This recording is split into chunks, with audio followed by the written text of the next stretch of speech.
testu batek. Tonu bat baino gehiago eman liteke irakurketa bati. Kunderak aholku eman zigun saiatzeko, Kafkaren edozer, adibidez Metamorfosia, irakurtzeko umorearen klabean. Alegin da, testuak ez du deus galtzen. Izatekotan ere, ordu arte ematen genion, ospe begirunezkoa, ia religiosoa da urtzen dena, galtzen dena. Eta horrek, sekulako mesedea egiten die testu totemikoei.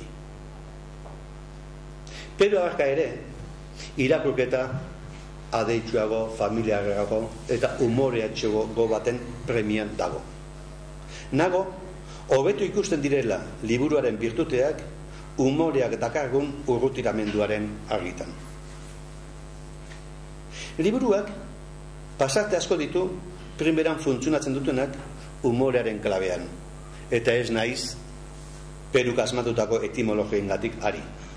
Txiste hutsak dira.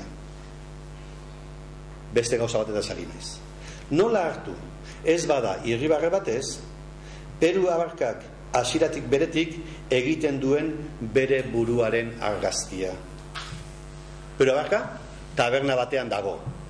Eta inork eskatu gabe, bere burua zuritzen du tabernan egoteagatik, eta eskusazio non petita bat eginez.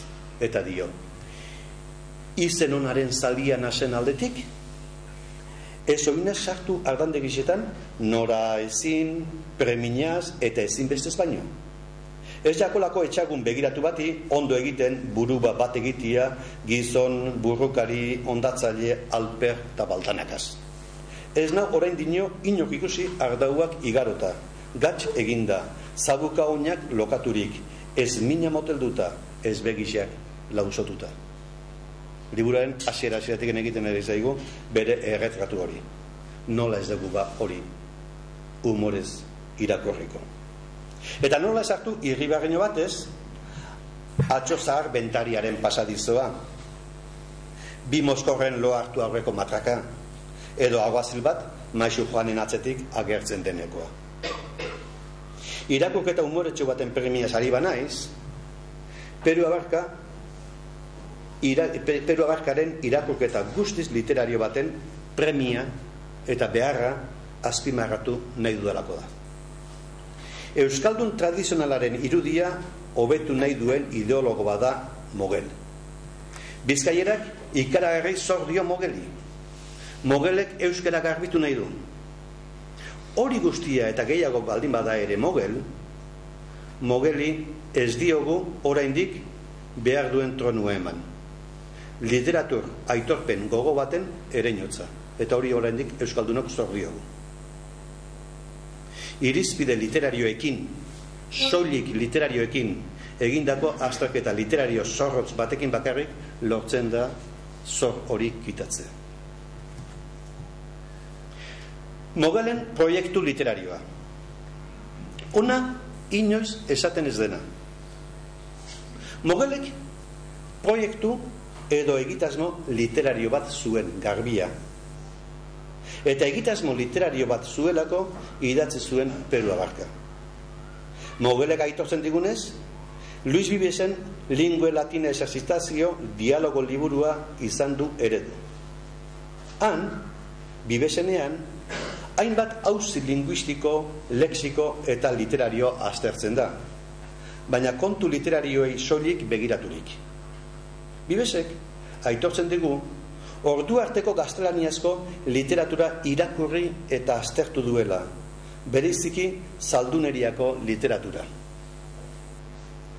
Osta salbatzen du Amadís de Gaula aurreko produktu guztien artean.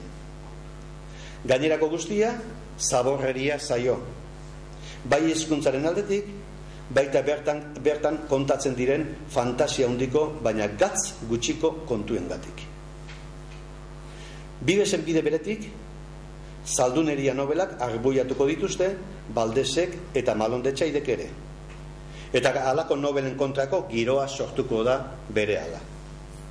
Hasia ere inda dago.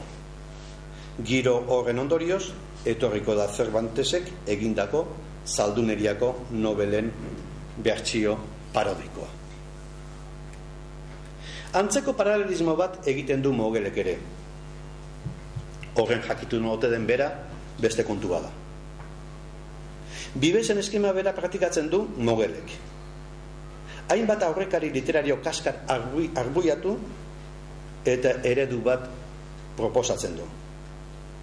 Baina Bibesek tradizio literario luzea zeukan aztergai, tartean Zalduneriako nobelak.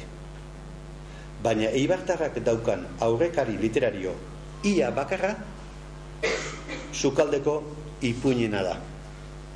Eta horien artean, Bizkaian sekulako arrakasta zuten Peru eta Marixa zikloko kontakizunena. Eta aranon, ipuinetako Peru eta Marixak personifikatzen dituzten Mogelen etxai guztiak. Ipuinetako Peru eta Marixak personifikatzen dituzte ohitura txarrak, senar emazten arteko liskarrak, mozkorkeria, paganismo alako bat, kontu eskatologiko asko, eta hori guztiak gutxi balitz, hizkuntza, trakets, zabar, kutsatua darabilte, pertsonaia barregarriok. Senar emazte alfer, mozkor eta barregarrien gainean, senar emazte jato, neurritxu eta duin batzuk eraiki nahi ditu Mogelek. Eta bere asmoak garbi gera dadin, ipuinetako izen bera ematen die irauli nahi duen ereduko senar emaztei. Peru da ipuinetako aita, Peru da Mogelen senarra ere. Marixe da berriz emaztea. Eta bi aldiz ageri da liburuan Marixe izenarekin Peru abarkaren emaztea. Ez dirudi kasualidadea denik. Ipuinetako Peru eta Marixek seme alabarik ote zuten ez dakit. Ipuin batean, ziklopedi bereko ipuin batean, momentu batean, Europa osoan neko barraiatuta dagoen ipuin batean agertzen da seme batxo bat izaten dutela eta emaztearen, Marixaren, baldarkeriagatik edo orratz bat buruan sartzen diote eta hile egiten da umea. Hori bakarrean agertzen da senar o seme alaben kontu bakarran nik ezagutzen dudanaren moduan bintza. Baina Mogelen Peruk esaten digunez, bi seme eta bi alaba dituzte. Eta lau horietatik bi izendatzen ditu. Bat mutikoa eta bestea neskatoa. Eta mutikoak izena du Txomintxo eta neskari deitzen dio Popatxu. Eta ara non, berriro ere, umeen izenak ere ipuin tradizionaletatik hartuta dauden. Peru eta Marixe senarremazteak, liburuko senarremazteak, eta Txomintxo. Eta Popatxu senarremazte horien, Peru eta Marixeren seme alabak. Horra, beraz, Peru abarka euskaldun garbi eta kristau zintzoaren eredua ipuinetako Peruren gainetik. Horra, Marixe ere. Jangoikoak Peruri emondako emazte hotzan, paketsu, euri bati bere gatxik egingo ez leuskiona. Azten ditu uniak lotxa honian, mankau baga ondo esanaz, eta jangoikoaren bildurra irakatzizaz. Eta Txomintxori buruz dio. Seme bata, bisemetatik bata, eskolatu bada, liburuzalia, badaki erdera, eta euskeratuten deuskuz, gabai igaroteko irakurri dituban ipuinak. Baina ipuin onak, garbi eta inoren kalte bagakuak, egoten gatxakoz, hauak zabalik entzuten. Ume txikarrak, Peru eta Marixaren ipuin gatz bagak entzun daru esan garraz. Peru eta Marixaren ipuin gatz gabeak.